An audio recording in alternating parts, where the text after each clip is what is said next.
nếu mà chìm khảo à rồi đây xuống đây xuống lại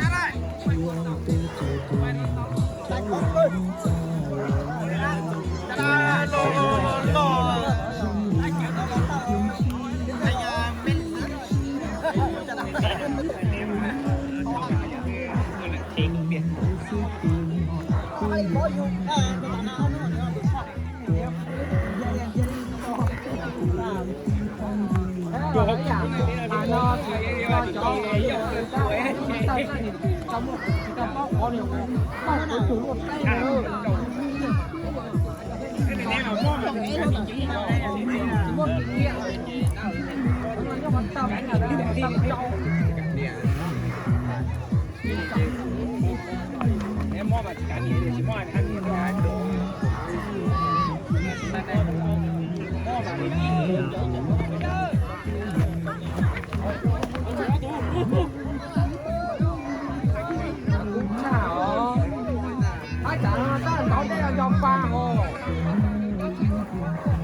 là to to xí rồi là tí nhiều mà có tên gì đâu tiếp theo tôi chỉ nó tập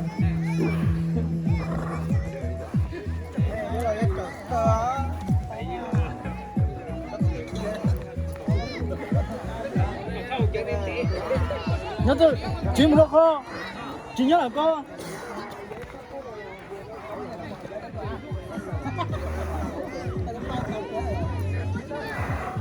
xí sát chẳng hay để ai kiểm tra được thì mua cái tao không phải không cái chó nó để móc thì mình móc ra có sợi này chỉ móc để đá kia còn nó móc thì nó vẫn là cái điều này trong cái nước đài đấy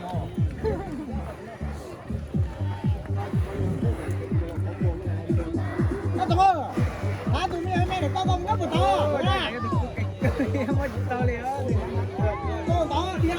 오, 집가 돈이 더 적더니 호. cái đây rồi đó 긴녀들 짜라 lep롱. tôi mình thành bây giờ cái đây rồi nho sang đủ kế xí đâu cho nho theo kế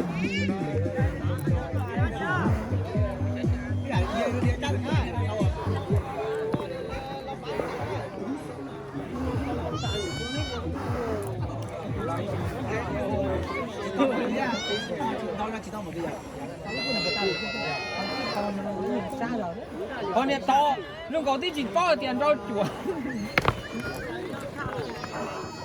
thì có gì to kế ngon nhẹ cười đó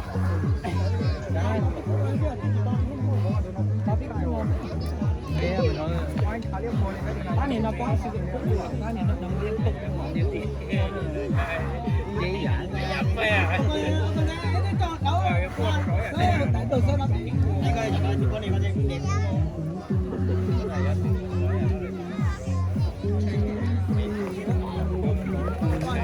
ui ui trứng pha đi cứ trứng pha không nhiều cho trứng pha nhiều đâu tao tôi làm gì đâu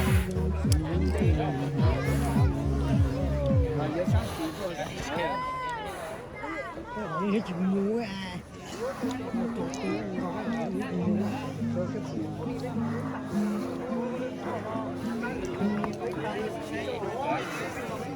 đây là cốt chè con là mất rồng nó đang tới từ trận nào là có cái đấy rồi đây là nó có gì nó không rồng nữa tao muốn gì nó tao ăn cái cảm thấy thật có phải là cái này đúng là đâu cái gì đâu thôi đi hả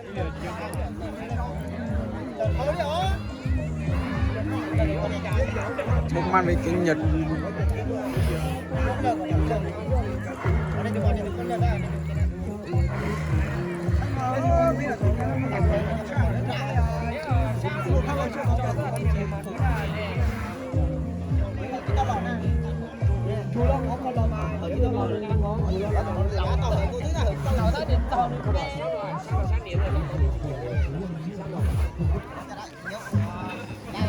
Wow!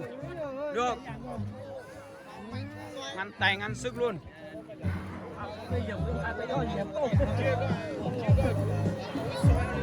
Này, lên chỉ hoa tôi lúc này, kéo cho con đi chết rồi này. Ủa, cho lên con thắp tu ta là chứ biết mấy châu đó. Quốc cờ đó nó thắp của thắp chúng đó có chúng mấy châu rồi. Thì cho để chỉ hết thứ mà nó thắp chúng này. Nó cho có chúng mấy châu rồi. Ít liếng của sau rồi mà nè nhiều cháu. ít liếng của từ của đó có tàu.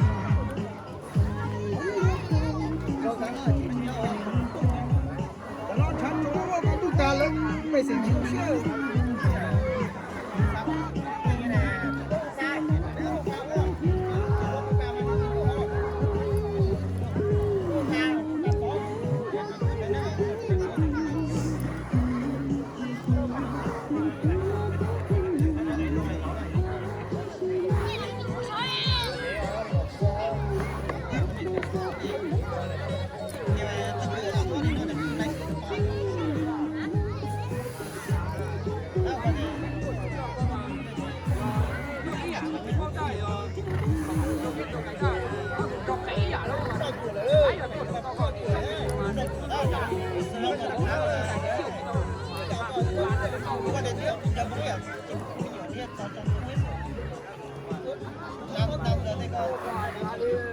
Tại lá dừa lá này 3 triệu đâu.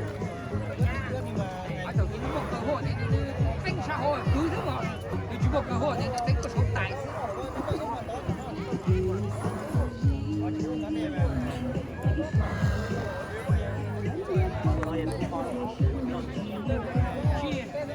Hai triệu.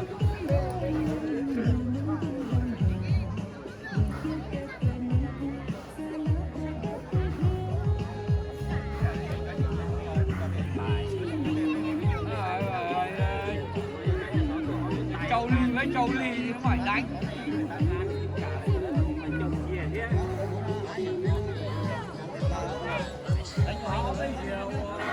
Sẽ xanh tủ. Cả xanh tủ.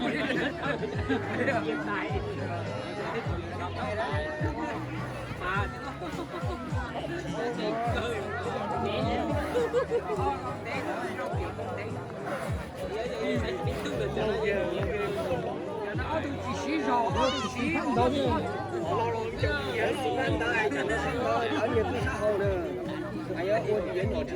喜欢对的过来的，我告诉你，你那包鸟吧，鸟都操作不了。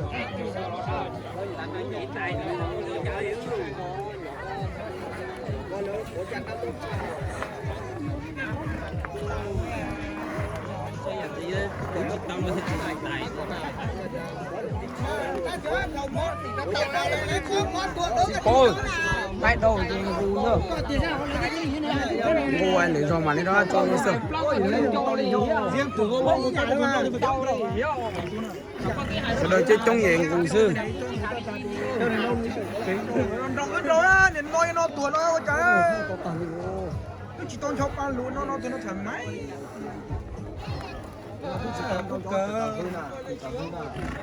Làm gì chị Cười nhưng mà hôm nay là mùng 10 á, cái chiều trúng của con cả lại chiều hết rồi lại trời thế.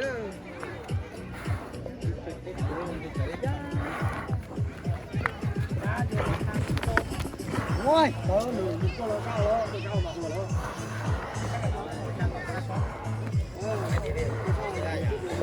Ở tụi bạn trên trong sự cố sát tỏng nó đi chứ.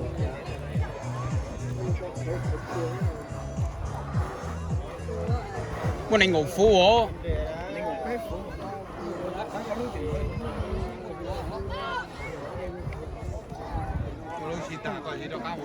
Có thằng chính cho cái muốn liệt tô. Ô. Ô. Hải ơi. Đúng là kinh nhật. Ô. Ô.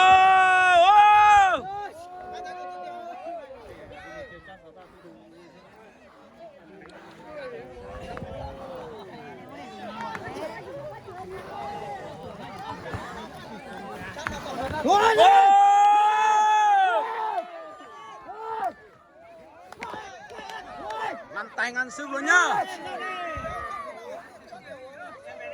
sợ tổn đấy à? Mình cũng có sừng à? Lên mùn ra, lên mùn ra.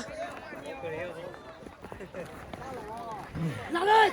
Ô!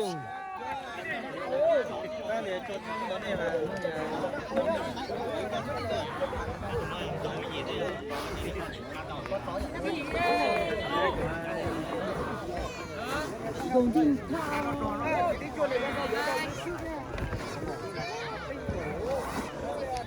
Nó mò nó bố tử sư mà chụp chén ngu.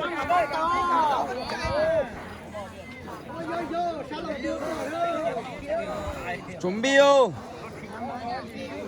Tôi nói để sư mà giờ chỉnh cơ liệu.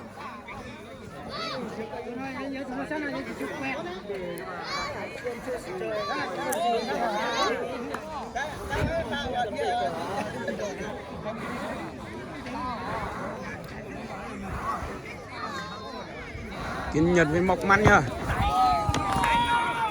Đây. Hôm nay mùng 1 Tết đã hay luôn.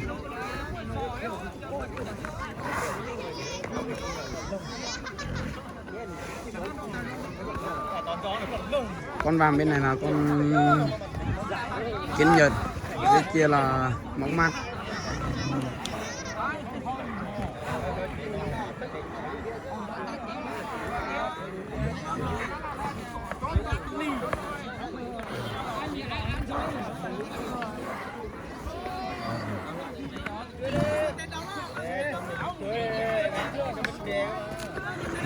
Chị bố cứ giữ coi.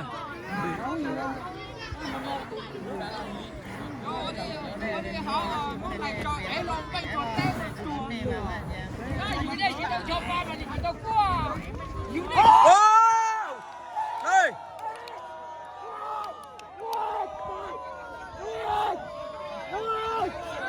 Chưa sáu luôn nhá. Quả màu siêu phần luôn.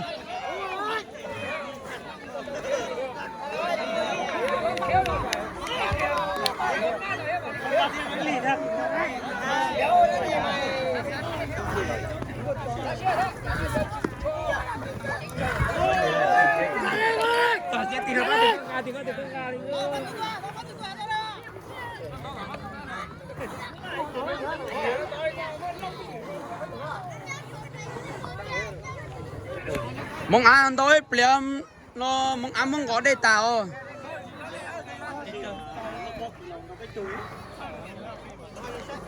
Con tiệt chỉ nhon này yếu.